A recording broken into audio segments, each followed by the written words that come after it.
dirigir-se diretamente ao Ministério Público e apresentar a sua queixa, e obviamente que será ou deverá ser devidamente encaminhada. Nesta questão há um ponto também muito importante na questão da denúncia. Como saberão, a violência doméstica é crime público, ou seja, independentemente de existir ou não a apresentação da queixa por parte da vítima, desde que haja uma denúncia, seja ela anónima ou por parte de um técnico de uma instituição, por exemplo, ou de um vizinho, alguém que saiba, e é apresentada esta denúncia, o Ministério Público obrigatoriamente tem de agir, tem de instaurar o processo e levá-lo avante. Isso é uma praga social que tem vindo a diminuir, tem-se vindo a acentuar, estamos numa fase de estabilização. Tem alguns dados sobre isso, estatísticos sobre isso? Dados estatísticos concretos não terei. Aquilo que nós vamos sentindo, eu e todos os colegas que fazem parte desta rede, vamos sentindo que há cada vez mais informação e as pessoas saem um pouco daquele casulo de medo e de receio e começam a lutar mais por si próprias, pelos seus direitos, às vezes porque também há menores envolvidos. As pessoas começam a ter menos receio e denunciam mais, ou apresentam mais queixas. A sociedade civil, felizmente, também começa a estar mais sensibilizada. Já se desmistificaram algumas crenças, alguns mitos, como o típico entre marido e mulher não se mete a colher, não é? Felizmente a sociedade civil, estando mais atenta, também vai atuando mais.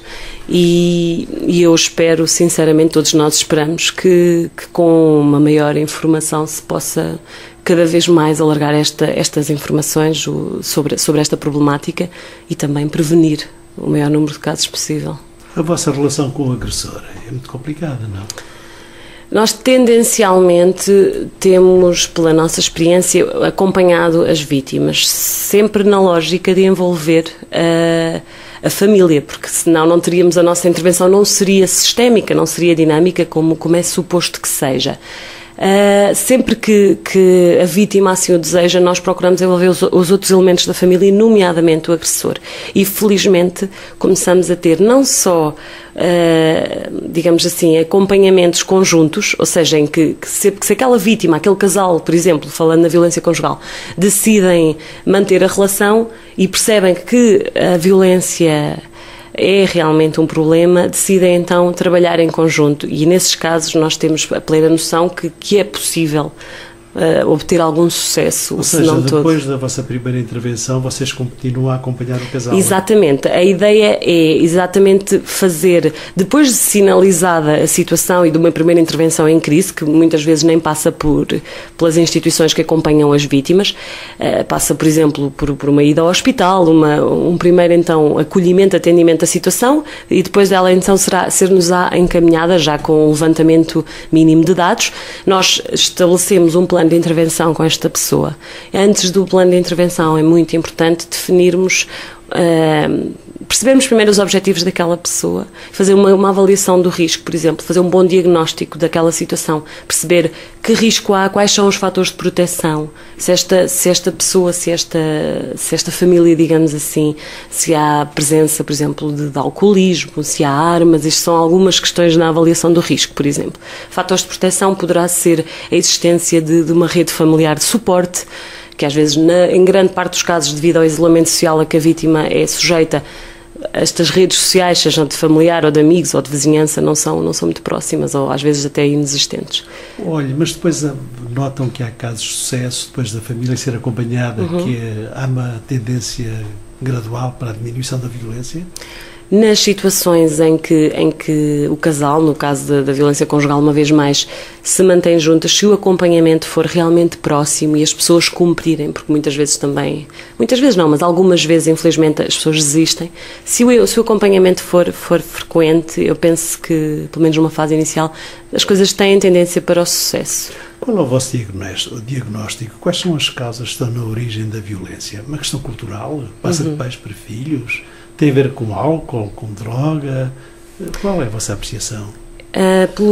Pela maioria das situações com que nós trabalhamos e que vamos, obviamente, avaliando, e analisando, interpretando, eu penso e pensamos que se trata realmente de modelos, acima de tudo modelos familiares, onde obviamente a questão social e cultural está muito enraizada, não é? Mas modelos culturais modelos familiares bastante disfuncionais, em que provavelmente as referências que estes indivíduos, sejam eles homens ou mulheres, trazem nas suas famílias de origem são de violência. Os problemas resolvem-se com violência. Aqui há tempo o sociólogo António Barreto disse na televisão que normalmente, não disse normalmente, que os homens batem nas mulheres. De que é que os homens se queixam quando batem nas mulheres?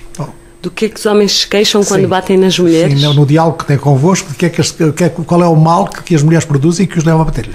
Normalmente, quando nos chegam situações em que conseguimos trabalhar com os agressores, eles já não vêm propriamente com este discurso do que é que levou. Tentam sempre justificar-se, seja com os problemas, seja com a discussão que foi subindo numa escalada complicada. Mas normalmente as pessoas, quando vêm até nós, já vêm com alguma noção de que há ali um problema e que precisa de ser resolvido, e que não é através da violência que as coisas se resolvem. Portanto, felizmente não temos essa experiência das pessoas virem dizer coisas desse género, não é? Existe alguma ligação entre estes períodos de crise e o aumento da violência doméstica, ou isso pouco tem a ver uma coisa com a outra? Nós acreditamos que pessoas que normalmente têm poucos recursos, digamos assim, em termos relacionais, nomeadamente para resolver os problemas, mais facilmente recorrem à agressão verbal, à agressão psicológica, à agressão física, não é? Agora, são fatores de risco, obviamente, a carência económica, o desemprego, portanto, que a crise provoca, não é? Mas o problema estrutural é mais cultural? Eu penso que é familiar, cultural, é uma questão de aprendizagem também. Que depois as crises tenderão a aumentar, a potenciar? Poderão potenciar, mas lá está, é como a questão do álcool. Não é porque uma pessoa tem hábitos alcoólicos ou que é mesmo alcoólico que tem que ser necessariamente agressor, ou por ter uma patologia psiquiátrica. Não, as pessoas infelizmente têm formas erradas de se relacionar e de resolver os problemas, usando então muitas vezes a violência, e lá está. Dentro da cooperação que existe entre as diversas instituições, qual é a vossa ligação à linha 144 da Cruz Vermelha Portuguesa?